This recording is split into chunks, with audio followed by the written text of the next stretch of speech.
Psychedelics show you what's in and on your mind, those subconscious thoughts and feelings that are hidden, covered up, forgotten, out of sight, maybe even completely unexpected, but nevertheless imminently present. Dr. Rick Strassman. I'm Dr. Raymond Turpin, the Executive Director and the Clinical Director of the Pearl Psychedelic Institute.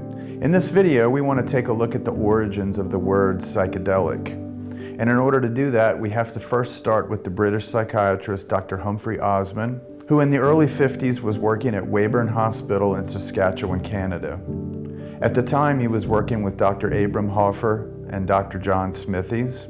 And there was a famous hypothesis of Smithies and Osmond that postulated that perhaps schizophrenics, the reason why they have these psychotic symptoms is that they are not good at breaking down some chemical in the body that could possibly be causing these psychotic symptoms. What they found was there was a metabolite of adrenaline that was known as adrenochrome, which they found was psychoactive and could, under the right conditions, stimulate psychotic symptoms. Essentially what they were doing was they were using LSD and taking a look at older compounds such as mescaline, which comes from the peyote cactus, to try to see if they could stimulate what appeared to be psychotic reactions in normal people. They originally called these compounds psychotomimetics, meaning mimickers of madness, because what they saw was when you gave these compounds to healthy, normal volunteers, it tended to elicit psychotic-like symptoms from them. Osmond got the idea of exploring these new compounds, basically mescaline at first, to see if there was a potentially chemical basis for schizophrenia.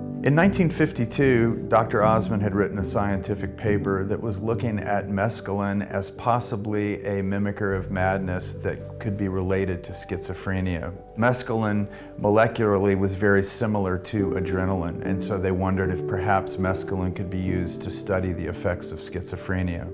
And he had written this scientific paper, and in early 1952, the brilliant British author Aldous Huxley read this paper, and on April 10th, 1952, wrote a letter to Dr. Osmond volunteering himself as a research subject for mescaline. There were a couple of reasons why Huxley wanted to explore mescaline. One was he wanted to just explore what was within him and to see if he could expand his consciousness. One of the things that Huxley used to ascribe to was a theory that goes back to the French philosopher Henri Bergson, who looked at consciousness as essentially a reducing valve. We're getting all this information coming in from the environment. We also have information that's welling up from within us.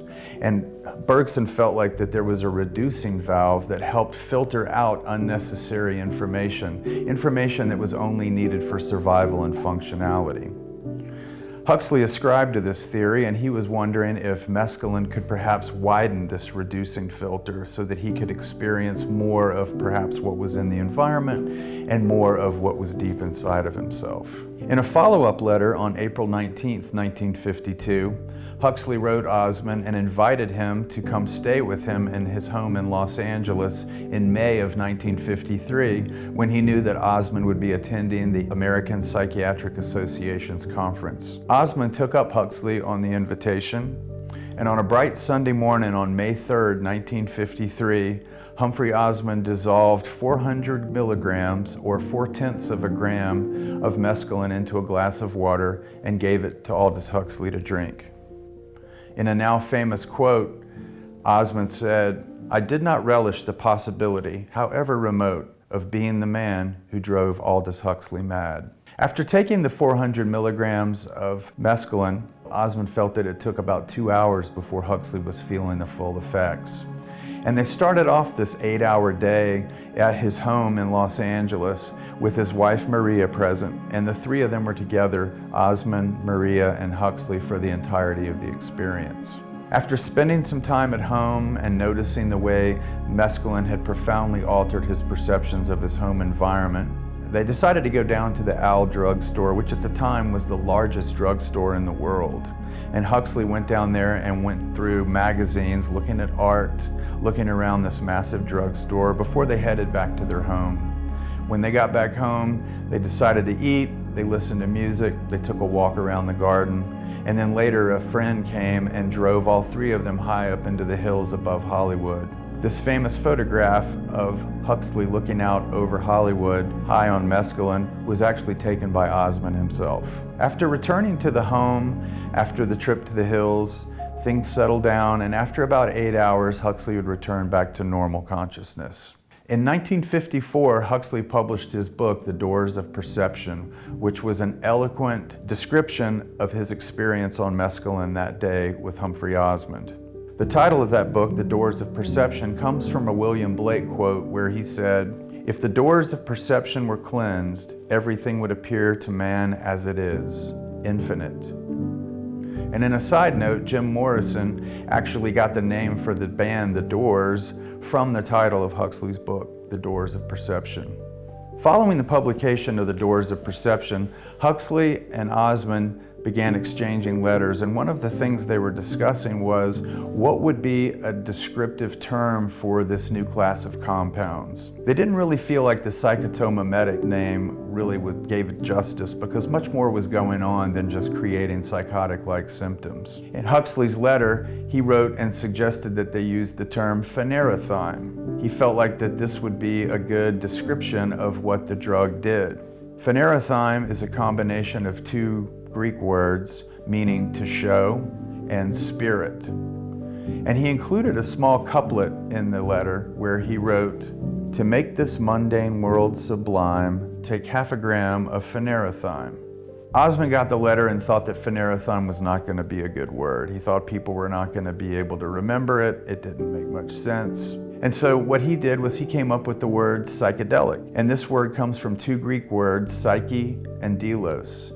Psyche meaning spirit, breath, soul, and delos meaning to reveal or to show. His couplet that he included in his letter said, "To fathom hell or soar angelic, just take a pinch of psychedelic." Osmond felt like the word psychedelic was clear, euphonious, meaning pleasant sounding, and also was uncontaminated with associations. After coming up with the word psychedelic, it was actually first introduced to the professional community in 1957 when Osmond was speaking to the New York Academy of Sciences, and in his presentation, he introduced the world to the word psychedelic.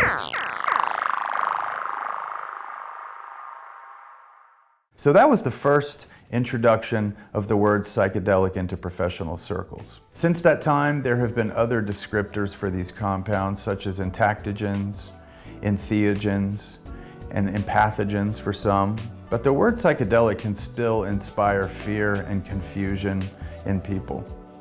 A lot of it is based in the misinformation that was given in the media following the shutdown of psychedelic research in the United States in the mid-70s. One of the reasons that we ended up calling our nonprofit the Pearl Psychedelic Institute was that we wanted to confront this misinformation and this fear around the word psychedelic. So the meaning of the word psychedelic is mind manifesting. That's all it means. And if you're a psychiatrist or a psychologist or a therapist or anyone that is studying the contents of the human unconscious, why wouldn't a compound that brings forth those contents be something that we would want to study and learn how to use responsibly and intelligently? One of the reasons why we ended up calling this nonprofit the Pearl Psychedelic Institute was that we wanted to work towards de-stigmatizing the word so that it didn't inspire so much fear and ignorance when people hear it. Please like this video and hit the subscribe button. It may not seem like much, but every little bit really does help. Also, in the comments section, let us know any other videos you might be interested in seeing. Thank you.